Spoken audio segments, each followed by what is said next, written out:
Good morning everyone. नमस्कार, सुप्रभात। आज प्रशासनिक विधि के टॉपिक लोक आयुक्त की बात हम करने जा रहे हैं। लोक आयुक्त पे डिस्कस के साथ हम कहें कि लोकपाल 1962 से हमारे देश में एक विशेष बिंदु जिसकी हमने बात की थी प्रीवियस क्लासों में, और उसमें कहा था भ्रष्टाचार। लोकपाल सेंट्रल लेवल पे था और लोक आयुक्त स्टेट लेवल पे है। हमारे आज का जो टॉपिक है उसमें लोक आयुक्त की हम बात करेंगे, और लोक आयुक्त प्रत्येक राज्य में अपने प्रकार से कार्य करता है, अपने नाम से जाना जाता है। इसी प्रकार हम कहें कि केरल में लोकपाल को पब्लिक मैन कहते हैं और राजस्थान में हम लोक आयुक्त कहते हैं। अदर स्टेट में भी ज़्यादातर हम लोक आयुक्त ही नाम सुनते हैं। कुछ स्टेट में अभियोजन भी कहते हैं। ऐसे कुछ अलग नामों से भी लोक आयुक्त को जाना जाता है। अब बात करें हम राजस्थान की, तो राजस्थान में जिस एक्ट के तहत हमारा लोक आयुक्त है वो एक्ट आया राजस्थान लोक आयुक्त एवं उप लोक आयुक्त अधिनियम 1973। 1973 एक ऐसा दौर कि अपने आप में लोकपाल विधेयक केंद्र सरकार में पेश किया, फिर रद्द हुआ, पेश किया, फिर रद्द हुआ का दौर था।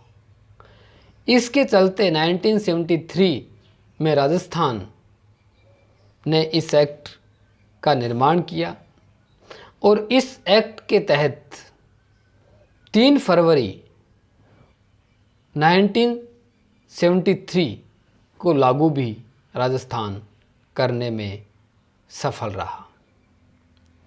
वैसे देखें तो लोक आयुक्त संबंधी बिल का श्रेय उड़ीसा स्टेट को जाता है। उड़ीसा स्टेट ने 1970 में एक विधेयक लेके अपने आप को हमारे देश में पहला राज्य का गौरव हासिल किया। विधेयक लाने वाला पहला राज्य उड़ीसा था, और उसी के चलते इस लोक आयुक्त अधिनियम को लागू करने वाला जो राज्य प्रथम था वह महाराष्ट्र था। 1971 में महाराष्ट्र ने अपने यहाँ पे लोक आयुक्त की स्थापना की। तो बिल लाने में उड़ीसा है 1970 में, और लागू करने में महाराष्ट्र प्रथम राज्य के रूप में है। राजस्थान, बिहार 1973, उत्तर प्रदेश, मध्य प्रदेश, गुजरात की बात करें 1975, कर्नाटक की बात करें 1989, हिमाचल और आंध्र प्रदेश की बात करें 1983। इस प्रकार से यह बिल अलग अलग स्टेटों में अलग अलग समय लागू हुआ, और हमारे यहाँ पे 3 फरवरी 1973 को राजस्थान में लागू हुआ। 3 फरवरी 1973 की बात करें तो हमारे यहाँ पे प्रथम लोक आयुक्त जो आया वो था आई.डी. दुआ।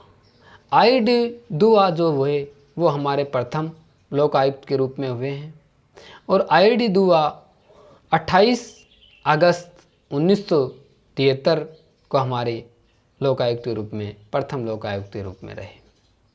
प्रथम यदि उप लोक आयुक्त की बात करें तो के.पी.यू. मेनन जो हैं वो हमारे राजस्थान के प्रथम उप लोक आयुक्त हुए।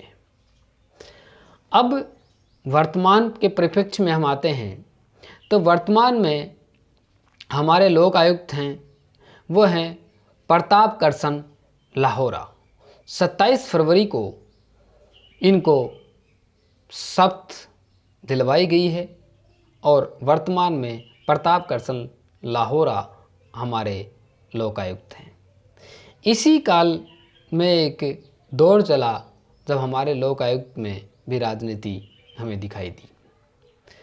हुआ ये कि सज्जन सिंह कोठारी जो हमारे लोकायुक्त थे प्रताप करसन लाहौरा से पहले, और 2018 की बात करते हैं, और 2018 के बाद तो हम करें तो उसमें कंडीशंस ये रही कि बीजेपी गवर्नमेंट, और बीजेपी गवर्नमेंट में जिस प्रकार से हमारे लोकायुक्त का कार्यकाल है वो कार्यकाल समाप्त हो रहा था।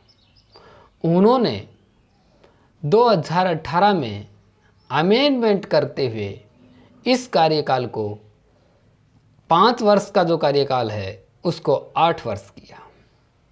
2019 में कांग्रेस गवर्नमेंट आई और कांग्रेस गवर्नमेंट ने इस कार्यकाल को भी फिर वापस 5 वर्ष कर दिया। अब हम बात करते हैं कि दोनों गवर्नमेंट ने 18 में बीजेपी गवर्नमेंट ने और 2019 में कांग्रेस गवर्नमेंट ने अमेंडमेंट करते हुए कार्यकाल में बदलाव किया। देखा जाए तो लोक आयुक्त की चयन समिति है, उस चयन समिति में अध्यक्ष के रूप में हमारे मुख्यमंत्री, विधानसभा अध्यक्ष, विधानसभा के विपक्ष के नेता कुछ स्टेट में हैं कुछ में नहीं हैं, और राज्य के हाई कोर्ट के चीफ जस्टिस या उनकी अनुशंसा पे कोई अन्य व्यक्ति, और राज्यपाल के द्वारा भी एक व्यक्ति को चुना जाता है। ये एक चयन समिति होगी। पर्टिकुलरली हमारे यहाँ की बात कर राजस्थान की तो हमारे यहाँ पे मुख्यमंत्री, विधानसभा अध्यक्ष और हाई कोर्ट के चीफ जस्टिस या उनके अनुशंसा पे कोई जस्टिस आएगा, वो हमारी चयन समिति होगी। चयन समिति में यदि कोई सदस्य अनुपस्थित है तो भी लोक आयुक्त की नियुक्ति की जा सकती है। इस चयन समिति जो है इसमें इस प्रकार के किसी व्यक्ति का चयन नहीं किया जाएगा जो किसी राजनीतिक पार्टी से है या संसद का कोई सदस्य है या अन्य कोई भ्रष्टाचार में है या राजनीतिक दल से जुड़ा हुआ है। इस प्रकार के व्यक्ति को चयन समिति में चयन जो सदस्य के रूप में, लोकायुक्त के सदस्य के रूप में चयन नहीं किया जाएगा चयन समिति के द्वारा।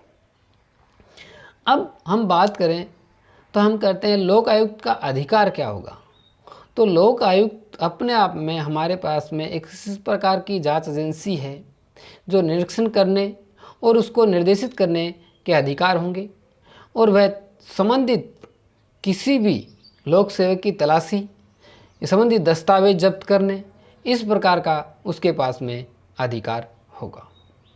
इसी के साथ जांच और अभियोजन निदेशक के पद पे जो व्यक्ति है या उसके अतिरिक्त पद के सचिव पे कार्यरत कोई व्यक्ति है तो उस व्यक्ति को सुझावों के नामों के आधार पे ये क्या करती है कि इस प्रकार की शिकायतें सुनती है, और इस प्रकार के लोक अभियोजन का जो एक अपने आप में हमारे यहाँ पे विभाग है उससे ये जुड़ी हुई संस्था रहती है। इसके कार्य क्षेत्र की बात करें तो इसका कार्य क्षेत्र अपने आप में हम कह सकते हैं कि हमारे पूर्व मंत्री, वर्तमान मंत्री, सचिव, राज्य सरकार के अधिकारी, कर्मचारी, किसी संस्था या बोर्ड या कॉरपोरेशन या पंचायत समिति में प्रधान, उप प्रधान या सोसाइटी या ट्रस्ट या स्वायत्त शासन संस्थाएं, सभी को इसने शामिल किया है। यानी कहने का तात्पर्य ये है कि कोई भी इस प्रकार की संस्था है वो जनता से या सरकार से कहीं न कहीं से यदि उसको फंडिंग होती है तो क्या करेगा, लोक आयुक्त उस संस्था की जांच करने का अधिकार रखता है। अब कंडीशन ये आती है कई बार कि लोक आयुक्त भी नहीं है, उपलोकायुक्त भी नहीं है, तो उस समय हमारा राज्यपाल लोक आयुक्त का जो कार्य है वह क्या करेगा, चीफ जस्टिस जो हमारे हाई कोर्ट के हैं और उनसे आपस में अनुशंसा करते हुए किसी भी न्यायाधीश को क्या कर सकता है, लोक आयुक्त बना सकता है। अपने आप में लोक आयुक्त अपना प्रतिवेदन जो है, वार्षिक प्रतिवेदन राज्यपाल को प्रस्तुत करता है और वार्षिक प्रतिवेदन राज्यपाल को प्रदान करने के बाद में राज्यपाल उस प्रतिवेदन को विधानसभा में पेश करता है। इस प्रकार से ये उस पर बहस होती है और उस बहस में हमारे लोक आयुक्त ने जो लोक सेवक हैं या अन्य हैं उनके खिलाफ क्या कार्रवाई की है, क्या 1 साल का कार्यकाल रहा है, इस सभी के बारे में बातें होती हैं। आपने इतने ध्यान से सुना, आपको जय हिंद जय भारत। वीडियो को लाइक करें, शेयर करें, ध्यानपूर्वक पढ़ें और इसका प्रचार और प्रसार करें, क्योंकि जानो और फेनो मानो कार्यक्रम के अंतर्गत हम चाहते हैं कि हर घर हर बच्चे तक पहुँचे हमारा लोकपाल और लोक आयुक्त, तभी होगी हमारी मुहिम सफल। जय हिंद जय भारत।